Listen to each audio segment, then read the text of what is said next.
Hello again, everyone, and welcome back to Enterprise Linux Security. I'm here as always with Joao. How you doing? I'm fine, Jay. A pleasure as always to be here with you. Today, well, when we talked about that Ponemon report, we kind of glazed over the bubble that we live in security.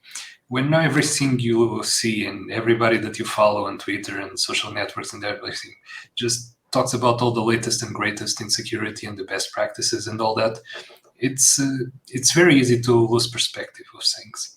And one of the things that caught my eye recently is an article around yet another study, but we're not going to delve very much into the study. It's just something from SpyCloud, and it's about identity risk and identity theft. And basically, it's an analysis of password dumps from last year. And they found some pretty interesting things that we're going to look here, not so much in the context of actually looking at the report, but just seeing the difference between, and the very large disconnect that exists between what we take for granted in the security world and what actually happens in the real world and in real companies out there that don't have all the latest and greatest. And most companies do not have it. And yeah, there are some pretty interesting facts here that we're going to get into. Yeah, and I also sometimes blame Hollywood too, because the way that hacking is portrayed, I mean, if it was like realistic, it wouldn't be as exciting. And I don't really feel like people would have a good time at the movies where they're just watching somebody like call a bunch of companies to talk to the receptionist to see if anyone, just gives up the password or gives them access. That's probably not very exciting, but something about 3D wireframe towers and laser fire all over the place as they're shooting down like these characters and crunching codes. It's like kind of sets people up to think of this as a very complicated thing, which it can be, but it often, comes down to the weakest link. Yeah, and typing like 200 characters in a row and making no mistakes, so never pressing backspace, for example. I do that all the time. I never make mistakes when I type, and you'll see that in my videos. Like, I never make mistakes, and that's because I go back and I edit the mistake, join it together in just the right way, and it looks like I'm just typing very fluently straight down, and you would know that it took me like 3 tries to type the code. Yeah. Again, the difference to the real world is amazing. But the security bubble, this stuff is really, it's real. Sorry for the redundancy here, but it's actually real. And this goes into the misinformation side of things. This is a side effect, and it's related to misinformation. When everybody you follow just talks about technology, you assume that everybody else is like that, and they'll also everybody know about technology. And that's not the case. Right. Security in particular, we keep talking about best practices, or not best practices, but the things that you should be doing and all of that, and new programs and new ways to detect threats and follow threats and all that.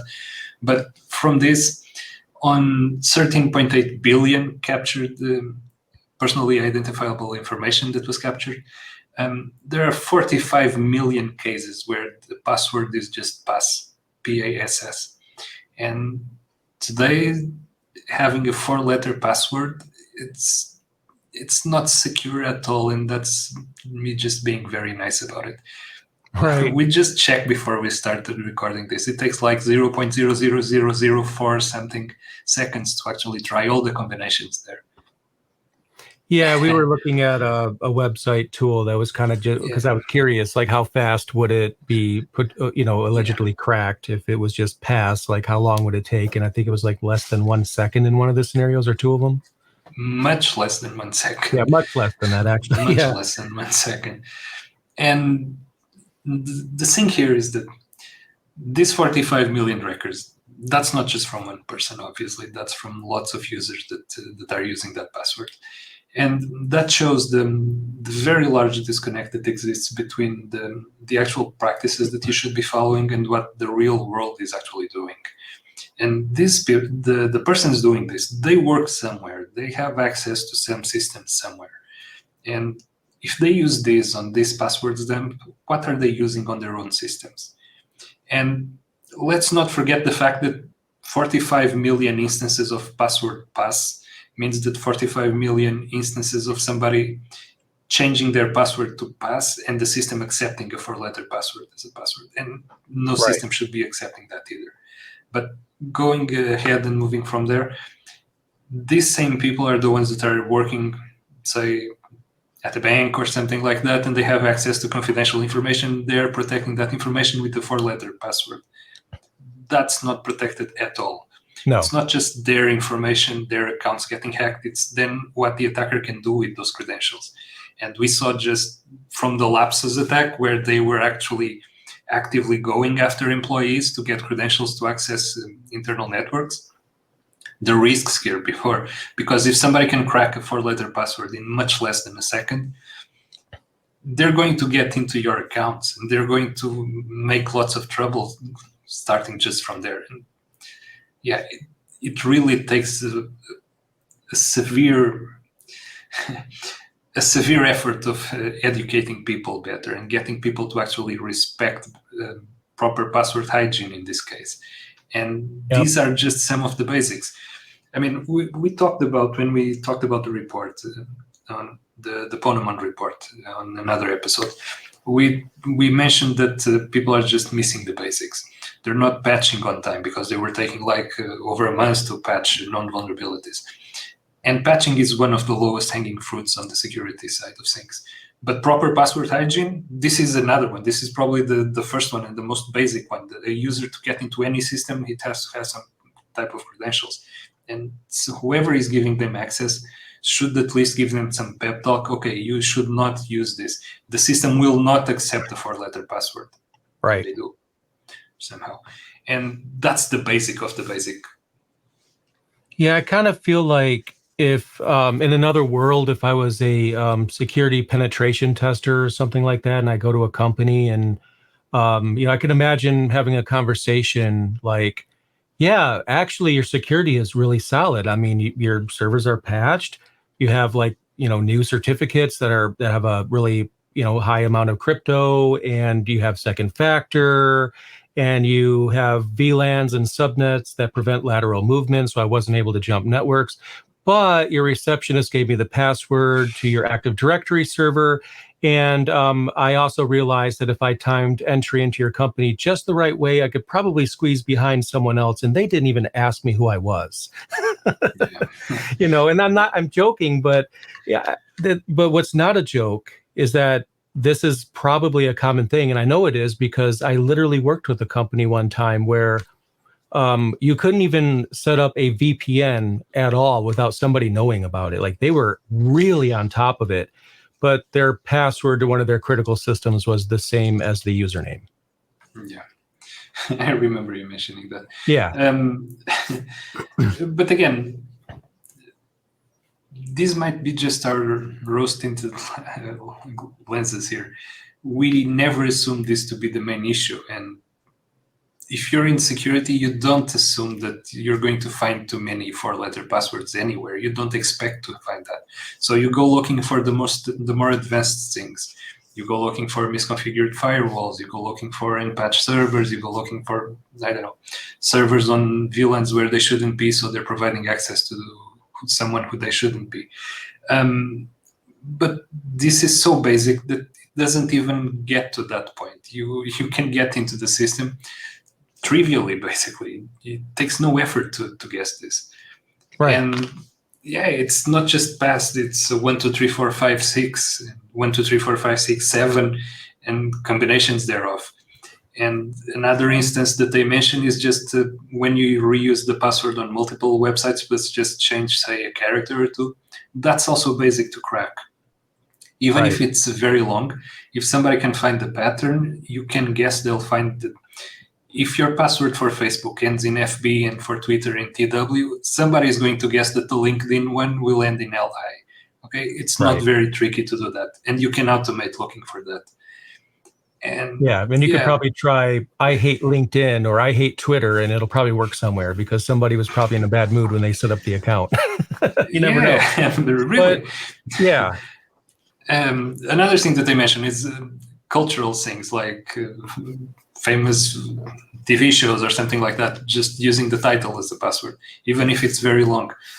Guess what? You and a few other million people just had the same idea, and the password hash, because it's not properly salted, will show exactly the same. So when they crack one, they'll crack all of them. It's not secure to use that. You shouldn't be using common words, common names or titles or whatever. I don't know. I feel like this is so basically what it all comes down to it. We focus on the exciting, right? Yeah.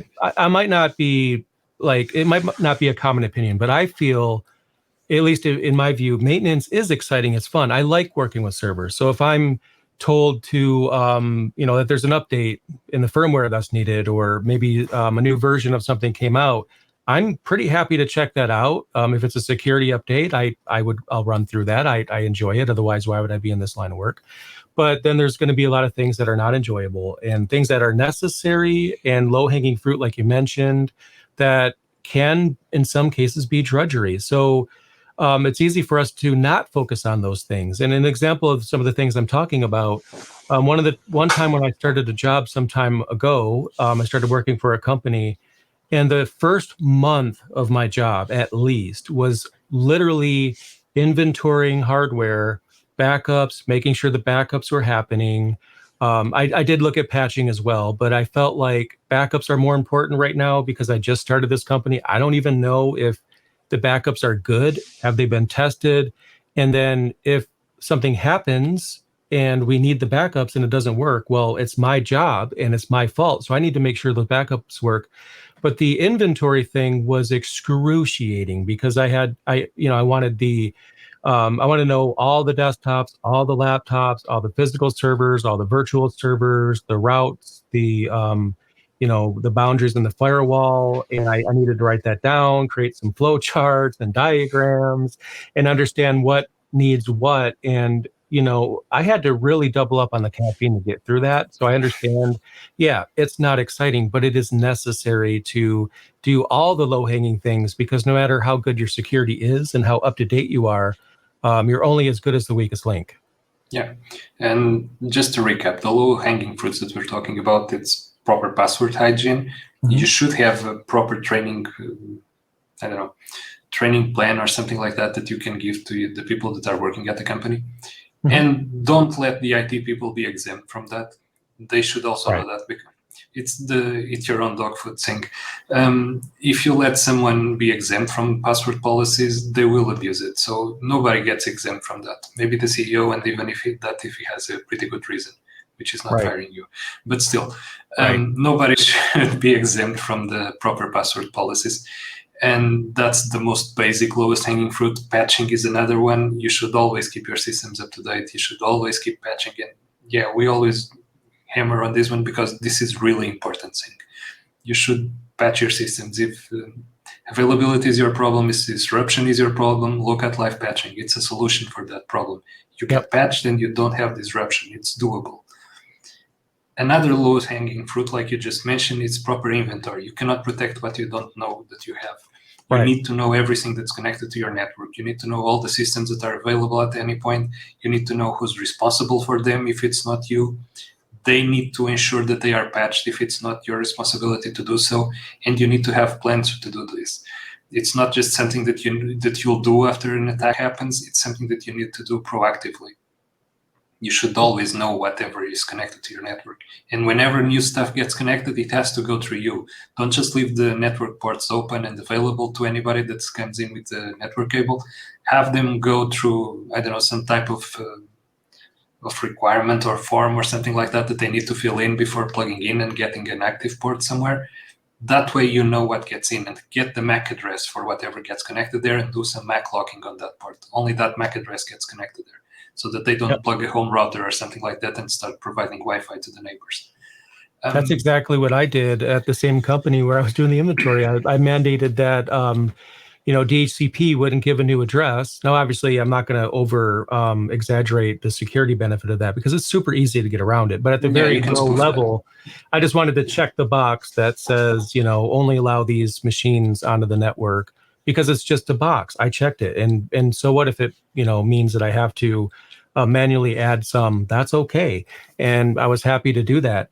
So another thing that is also relatively easy, if your firewall solution or router solution has something like ArpWatch, which is something that pfSense has, for just as a random example, I turn that on and I get an email every time a new MAC address is seen on the network. So I have the email right there. That's a new device. What is that? Who does it belong to? Why is it here? And what's the purpose of it? So I can stay on top of that. Absolutely. And again, these are just the basics. You don't have to get into advanced network topologies. You don't have to get into advanced firewalls. You don't have to spend a lot of money to get this done. But these are the bases that you should be covering before you start thinking on other stuff. If you have this type of things in place, if you have a proper training, I don't know, if you have proper training sessions for your employees, and they come out of them actually knowing something and changing their behavior. They don't just go there because they are forced to or something. They actually learn something useful, and they realize the benefits of having proper passwords for the websites and the systems that they access. That's a win, both for you and for them. And that will increase your security, and it will increase their own security on their own personal services that they use. And everybody comes out winning there, because that means that less systems get hacked and less systems are then used to attack other companies, for example. This is a win for everybody. Having more people know about this, having better education about this, it's a win for everybody. And earlier you mentioned, the mindset that somebody might think that somebody in IT knows better or another person knows better. I think that, in my opinion, that's one of the things that separates a more entry-level person in IT versus somebody advanced, which is when you get at least intermediate, I think you understand, and correct me if you feel differently, that assumptions are bad. You need to stop making assumptions. Assume nothing, because assumptions in general should just not be something that you do. Make no assumptions. You never know. Always look into it and double check, because assumptions will usually work out bad because, well, they're assumptions. Yeah, that was actually something that I experienced at my previous job, not my previous job. But whenever somebody came up with a problem, some people would just assume, oh, that's just your fault. It's just user fault. Everything is fine. One of the things that I never did was assume that. I always checked, because even if I thought that I was right, it was very easy to double check and make sure. And guess what? Sometimes the user was actually right. And I know that for sysadmins to admit this, it's not very easy. The users are always wrong and everything that you do is right. But sometimes, and those are the ones that will bite you in the end, sometimes you make some mistake, or sometimes something crashed and you didn't notice. Double check. It's very easy to do that. Just double check, make sure that the fault is not in your end, and then sure, go and annoy the user like you used to. But make sure that it's not on your end. It's the easy thing to do. Don't assume that it's not. Yeah, and speaking of assumptions, like depending on the person and the culture of the job, it might be the case that people are nervous to speak up, because if management is really rigid and they're all about numbers and fast deliveries, like, okay, I got to get this done real quick. And that person, yeah, I'm sure he's good. He's walking through the door, but I'm sure he's supposed to be here. I'll just continue working. I feel like as part of training, which training, of course, we'll talk about, it's just letting your employees know that they're encouraged to ask, is this person supposed to be here? Is this thing that in my email, is this a legit thing here? Probably not. Should I be clicking on this? This app looks different than it did last time. The URL looks different. What's going on here? Some people might be afraid that they're asking too many questions until they didn't ask the right question and they get in trouble. But and it's not about that. It's about being encouraged to say, hey, I just wanted to check on this. Is this okay? Should I be doing this? Is this person supposed to be here? Were you expecting this? I think that's very important as part of training. And it kind of goes along with making no assumptions, because, if you make the wrong assumption, that could be very costly. Yeah, and that ties directly into training, because if you train your employees to do that, then they won't click the misleading link before asking you. Sure, that translates into probably more help desk calls, but it will also mean that you're more secure overall. It means more work for your frontline people, but overall the company is better protected. with something just as easy as that, getting people to ask if that they should be doing that or not. Sure, if it's the same user that's going to call you like 100 times per day every day, then something else is wrong and you need to speak to that user. But overall, having that approach that people should confirm, should check to make sure that they're doing the right thing before actually doing it, that's probably a good thing to do. I think another thing too, which, you know, we didn't even cover this, is just before camera or anything, this is a personal opinion, but when it comes to security and people in general, I mean, sorry, I'm kind of losing my train of thought all of a sudden.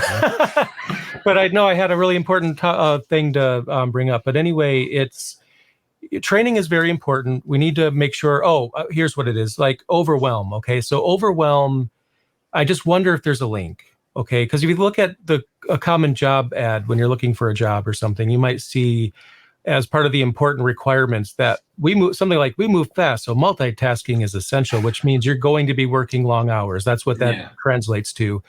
And I wonder what the link might be between, or even if there is one, I bet there probably is one, between bad security practices and how overwhelmed the employees are. Because at a certain point, mental health goes out the window. You're working late. You really can't do anything about that right now. And you need to change your password, but you really need to get through it quickly and something you can remember, whatever the excuse might be. And I'm not advocating that this is okay at all. If somebody's overwhelmed, if you're overwhelmed, then that's a different problem altogether. But I kind of feel like sometimes this creates a culture where someone is more likely to have a simple password because of how busy they are. And they're also more likely to forget or completely skip out on updating documentation because, it's all about the numbers. They have to move on to the next task. Otherwise, they'll fall behind and they might not have time to do that. And then at that point, it's like, well, I think companies should understand that, keeping your employees comfortable is really important to making sure that they do the right thing. If you overwhelm someone, even your sysadmin, if I get overwhelmed, I might make a mistake. I mean, literally one time I remember writing an ISO image to my main hard drive on my computer because I typed the wrong, /dev/s. I mean, we all make these mistakes when we're tired and overwhelmed. So we need to make sure that our people are okay and properly trained as well. Yeah, it's basically treating people as people. Right. And he'll probably get them. That will help also with less people being willing to share their credentials in exchange for money. If your employees are selling their access credentials, it's because they don't value those access credentials very much. It's because they don't realize the value there. Or they're just disgruntled employees, and treat them better. This is not just about paying them more, even if that's usually a factor, but I don't know, avoid overwhelming them, like you said, avoid the long hours, provide them with better working conditions. All of those things will help creating a better working environment and will also contribute to a more secure working environment because people will be less susceptible to this type of manipulations. And again, this is also a security factor. If you have disgruntled employees who are willing to sell out their credentials, don't worry, somebody will find them and will try to get those credentials. They will. They will make sure that they are announced. So yeah, treat people as people. As simple as that.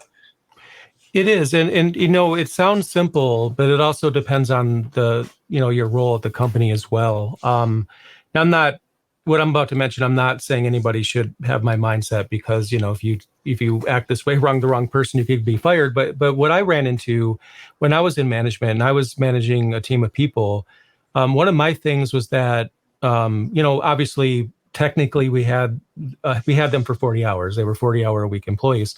But what my whole thing is that I wanted no less than 30 minutes, preferably 1 hour of every employee's day to be spent away from projects, away from anything. And that was personal study time. So you can learn, maybe work towards a certification. You could watch some training videos. You could read some news articles about what's going on. Basically, some time away from the war, or the front lines, to work on self-improvement and just immersing yourself in the technology. And that was really important to me. And then when, and I got to be careful how I say this because I want to protect the names of the innocent here. But then I had a CTO that was like, yeah, you need to stop doing that. We need 40 hours of work. So stop this, personal training time thing immediately. We need the numbers. We got to be billable. And we need to make sure that everybody's spending every minute of their 40 hours on tasks. And then I'm like, okay, no problem. I'll let them know.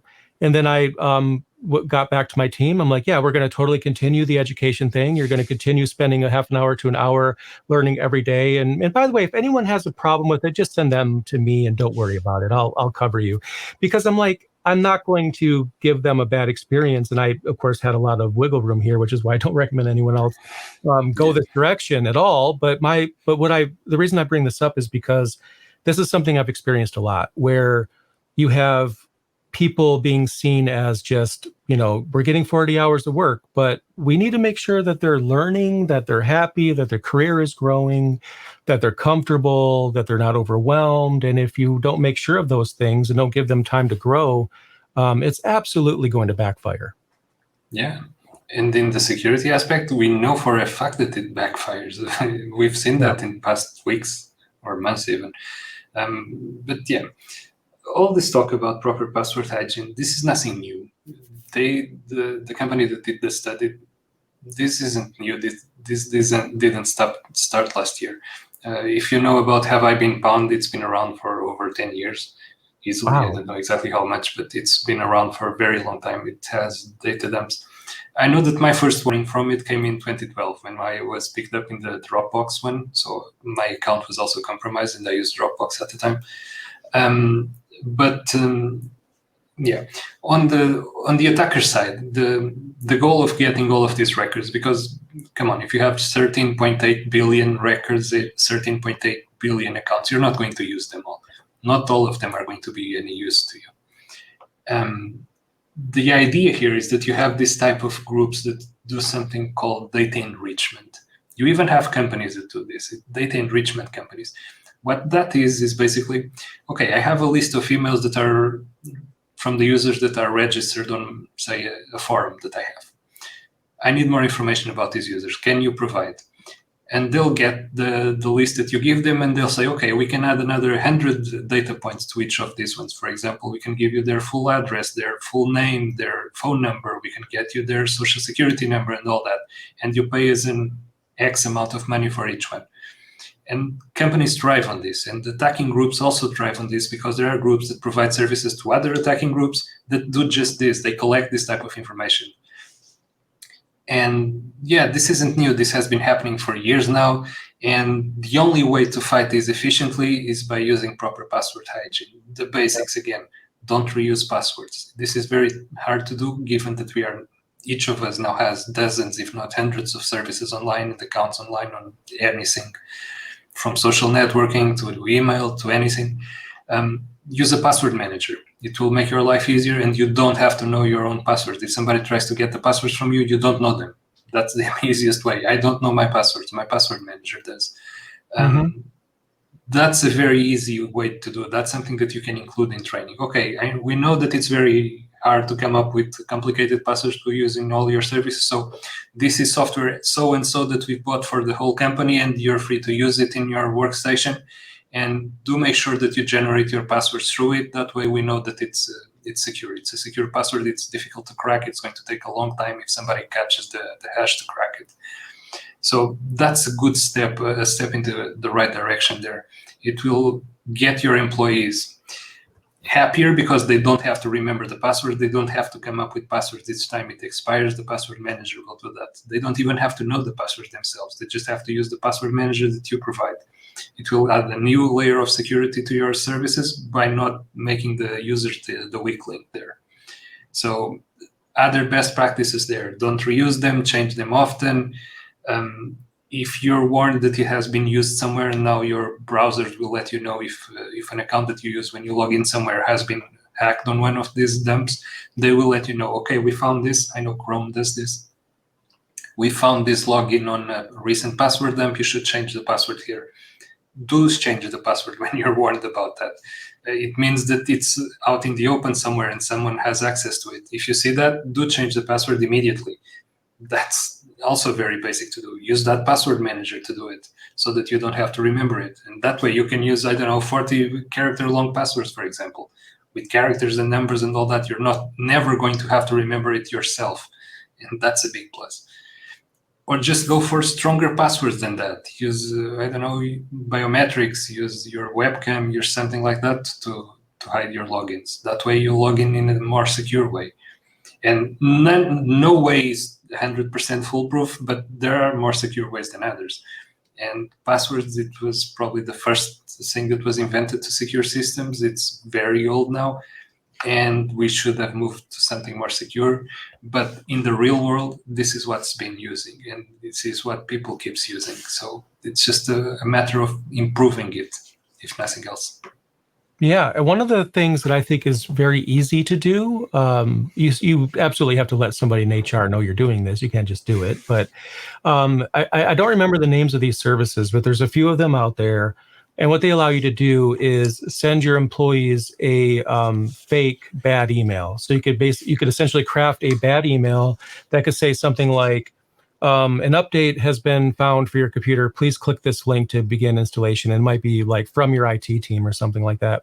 And if they click on the link, then they're brought to a page that says, if this was really a hacker sending this to you, like it would have been a huge problem. You're not in trouble, but you need to be more careful what you click on, because it's essentially, this is a prank email. This is just to see how many people would have clicked this link.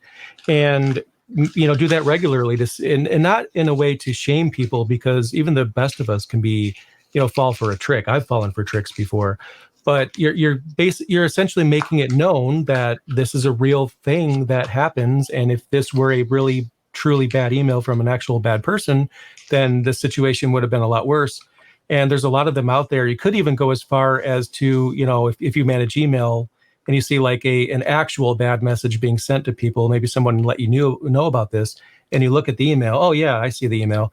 You could use that as inspiration to craft your own prank email. Obviously, never copy and paste anything from an actual bad email to serve as the basis for your crafted bad email. Just type it manually, but you could use it as like inspiration.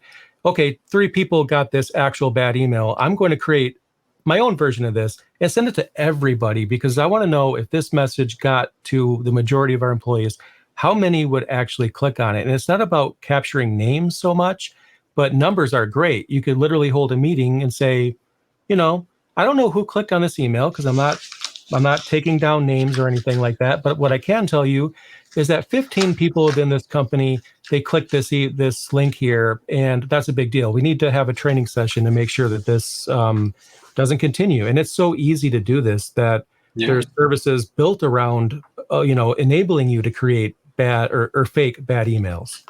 Yeah, that's a pretty good idea. And it's actually a good practice that's followed at some companies. That type of training, because that will help you even create the training session. If too many people click on that link on that email, then you know that that's one of the subjects that you need to approach during the training session. It will basically write itself for you. Mm-hmm. If you only have one person out of 1,000, okay, maybe make a passing remark about not clicking links on emails. But if a considerable amount of those 1,000 employees clicks on a malicious link, then you need to approach those persons, even if individually, even if you can just get in touch with them. You don't need to shame nobody, but you need to get in touch with them. Okay, what you did shouldn't have happened. You know better than to click on email links. Stop doing that, or even harden your own systems against it and add better filtering. Yeah, and I agree with this is easier said than done.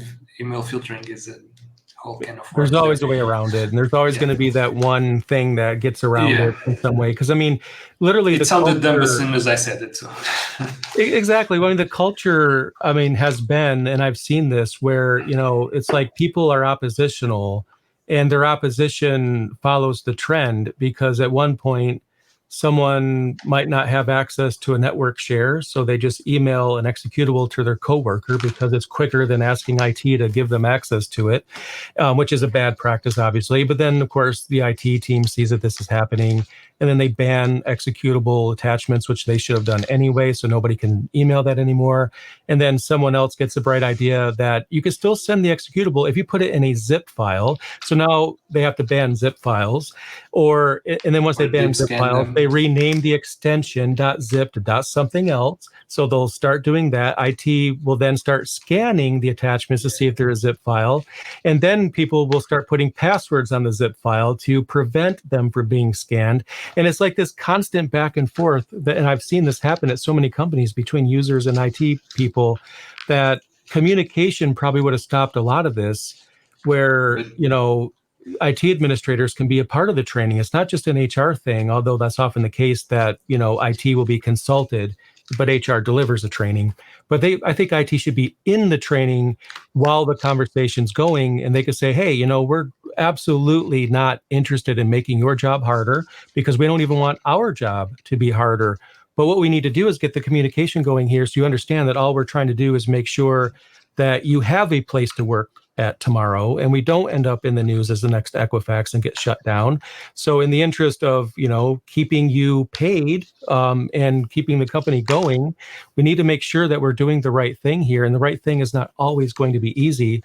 And then you can also add some real news stories where maybe some unfortunate employee somewhere was taken advantage of. And they'll say, oh, so that could happen to me. It's not just everybody else. That person's mindset is similar to mine. So maybe I should change how I think of this because it's not an us versus them mentality anymore.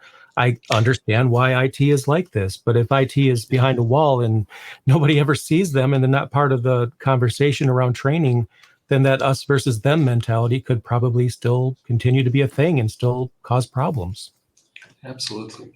But do you know what the real symptom of that that race for arms, that weapons race there that you mentioned about people using zip files and then renaming the zip files and then changing extensions and all that?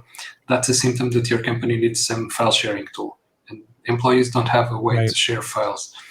So every time there's a situation like that, if you express to your employees that, if you make them realize the benefits of doing it the way that you want them to do, and they're still abusing something else that you don't want them to, it's usually a symptom of something else. It's not that thing that's the problem. You should be looking at something else. In that specific case, they are lacking a file sharing tool that works for their users. So they're trying to get around it. They're trying to solve their problem. They're probably trying to get their work done, and they can't send that file that they absolutely need to send someone else. And IT is getting in the way. So IT gets the bad rep. IT gets everybody annoyed at them and all of that. But in the end, what the real issue was, a file sharing tool was needed. Employees should have a way to share files between them. And that would have solved the problem. That would have solved the email problem, and that would have solved the IT reputation problem. Right. Again, it's more of a people problem, but we'll approach that in a different episode. Yeah, but you have a great point, though. I mean, it is really about listening to your people's concerns, because it's not like, oh, yeah, they're all lazy. They just don't want to do the right thing. No, I'm sure they do, but they're just frustrated and their back's against the wall with deadlines and everything. And if conversation isn't happening, then they don't really know what's happening. And I've seen firsthand that what ultimately happens if IT is hard for them to engage with, they will literally just do everything themselves.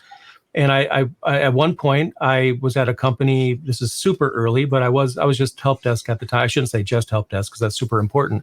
But I mean, just as in like I was just starting out.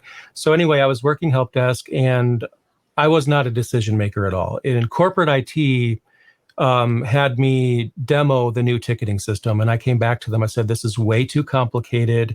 And what it was, just I'll try to keep this short. You fill out the form, you hit the button, but then you have to scroll back up to the top, because when you go down through the form, it's going to create more fields at the top. So you got to scroll up and down, and you got to go to this page, which is going to activate a new control on this other page. You got to click over there.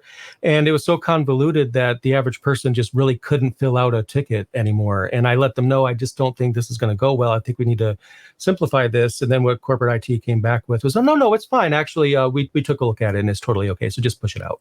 And then next thing I know, everybody's refusing to put in tickets. And then, at this company, and rightfully so, if you wanted to move an employee from one cubicle to another, you had to put in a ticket for that, and IT would come in and they would assist with moving the tower monitor and whatnot. But now they wouldn't even put in a ticket for that. So I'd literally see people physically moving their own computers around the company because, God forbid, putting in a ticket. And it became this massive, anti-ticketing thing that was just really horrible to see. And it was just because there was a communication breakdown. If they would have been more working with me, and then I could work with the users and bridge that communication, then we would have had something I think that everybody would be okay with if we just gave it a little bit more time. Yeah, absolutely. Again, communication is key. Right. And especially for IT, that's usually isolated from the rest of the company, and they're doing their own thing, and the rest of the company is doing their own. And that sometimes it seems like they're fighting each other because one seems to be making the other's life harder. Right. And this goes both ways. Communication really has to happen. If it breaks down, IT will get a bad rep, and this will affect IT's ability to get a good budget for the next year and to get new equipment and to get new stuff, because nobody is willing to accept, a budget hike for IT, because they're just making everybody's life miserable. So they shouldn't be rewarded for that.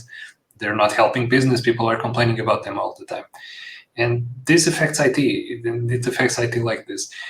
And by extension, it affects security, because people will no longer comply with IT requests for better passwords, for example, or more secure channels to access company stuff. So, communication is key. And we actually had something else that we wanted to discuss today, but we're probably going to leave it to the next episode because we're running late on this. We are getting there. I think we could summarize a lot of this by just saying, obviously communication and training is absolutely key, but more importantly, always make sure you're spending some of your time on the low-hanging fruit. Yes, I know that new security update looks really awesome and you want to dive into it. I know that this new security solution you found looks really enticing and you want to see if it's a fit for the company. That's fun, but always make sure you're spending time on the not so fun things, the low-hanging fruit, and put some attention on that, because if you don't put attention on the low-hanging fruit, then the low-hanging fruit is going to get attention, and that's not what you want. Absolutely.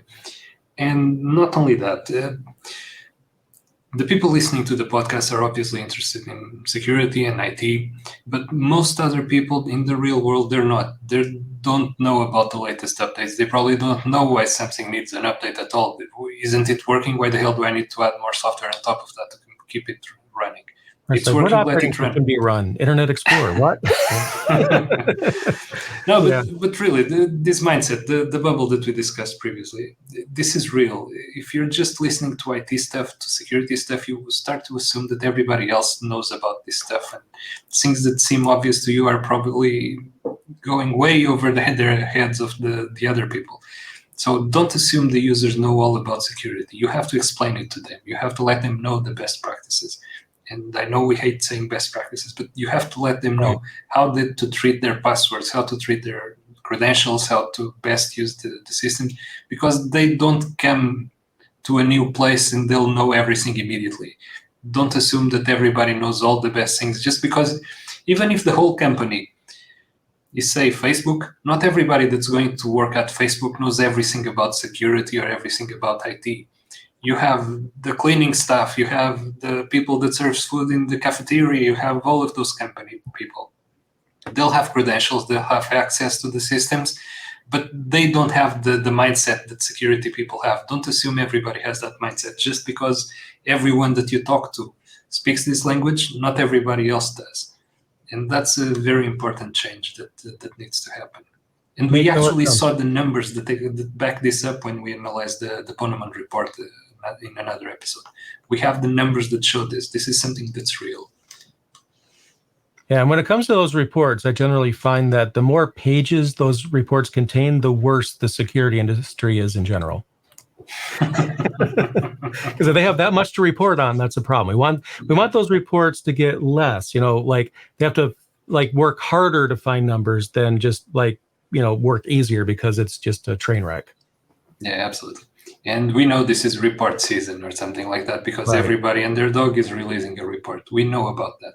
Right. But there are interesting facts in them. There are really interesting things that you can glimpse and that you can actually learn something from. And stuff like what we mentioned today, this is important stuff. Don't just glaze over it. This is important things that you need to keep in mind when you're working in IT and especially in security. Yep. Totally agreed.